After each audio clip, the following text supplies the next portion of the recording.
Welcome to another edition of the Tech Talk Show on the Media channel with me, Robert, as always bringing you tech news from across the globe.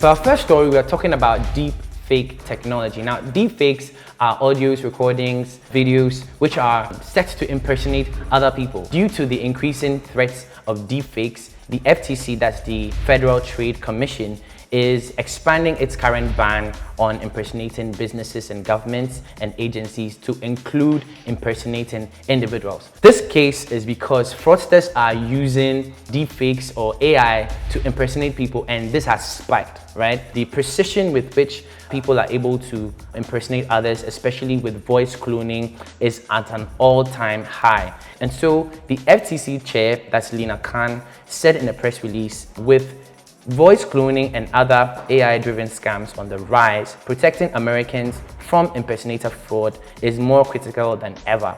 The proposed expansions to the final impersonation rule would do just that, strengthening the FTC's toolkit to address AI-enabled scams impersonating individuals. This move is actually to combat deepfakes. There are no set of laws or regulations that actually ban or prohibit the use of deepfakes. And so that means that if you are to suffer any infringements by the use of deepfakes, probably someone cloned your voice or generated an image about you doing something which was not you, right? You'd have to turn to some other forms of legal action, probably a copyright law, a patent, and combating these particular infractions or combating such crimes using alternative measures can be very time consuming. And so there is the need of an actual law that pinpoints it, and makes it very easier to prosecute. So this move is something that is very welcome. I believe that the use of deepfakes are on an all-time high, and you may suffer such an action. Probably someone can come up with a video about you.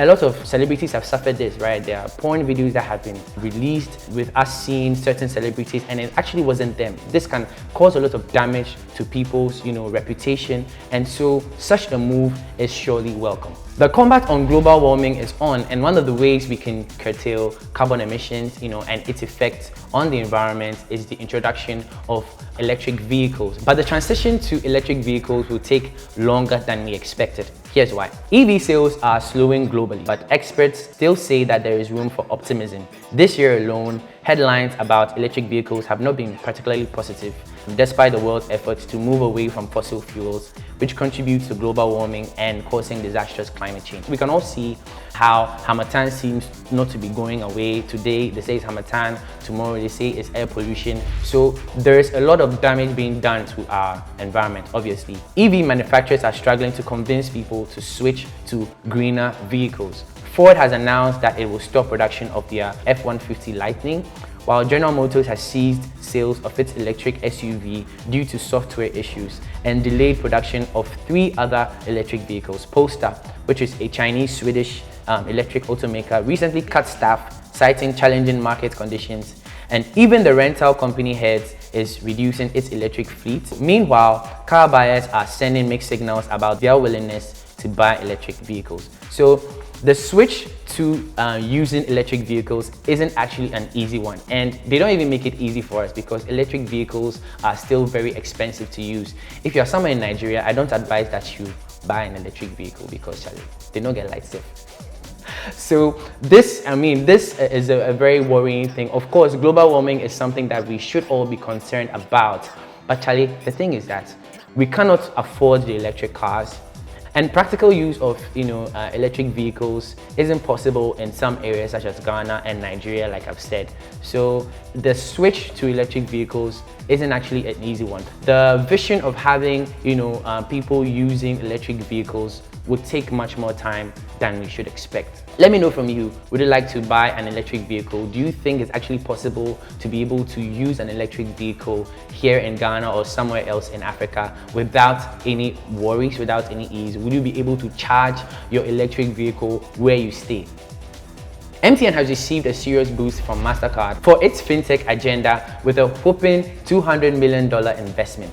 Now, in a strategic move aimed at promoting financial inclusion in Africa, Mastercard has reaffirmed its commitment to the growth and advancement of MTN Group's fintech agenda. This groundbreaking agreement sees Mastercard acquiring a minority stake worth up to $200 million in MTN Group fintech, resulting in a remarkable valuation of over $5.2 billion, free from any cash or debt obligations. This move highlights Mastercard's dedication to expanding access to financial services across the continent. This collaboration was initially announced in October last year and is currently in the process of finalization as it navigates through the necessary customary closing conditions. Both parties involved remain optimistic about the significant impact this partnership will have in the financial landscape of the African continent.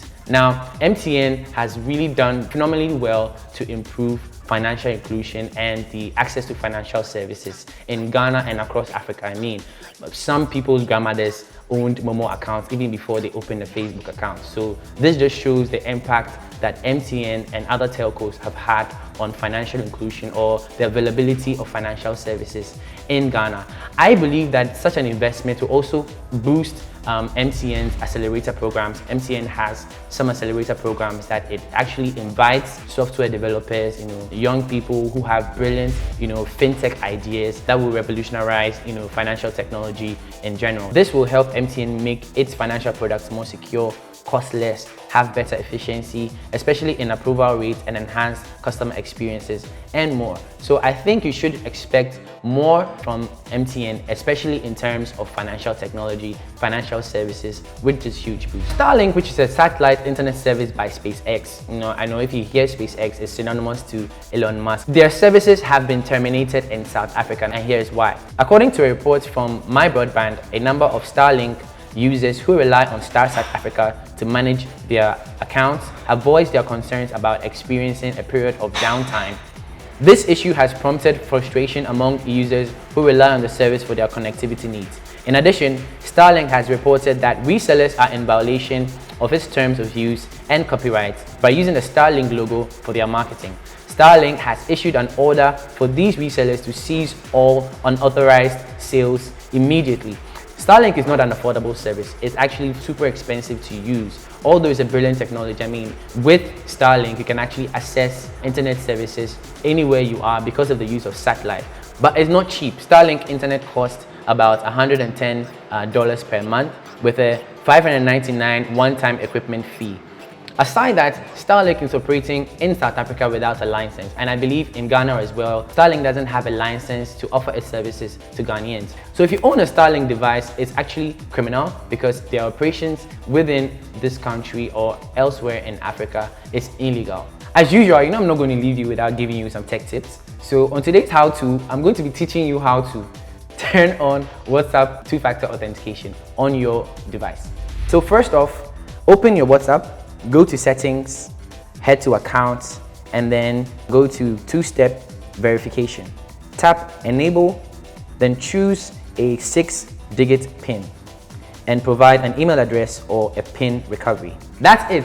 With these simple steps, you can actually prevent your WhatsApp account from being hacked by other individuals. So that's all I have for you today. And as always, if you have any questions, if you have any comments, if there are any specific topics that you want us to touch on, kindly leave it in the comments. Don't forget to like, share, and subscribe. Until next time, peace.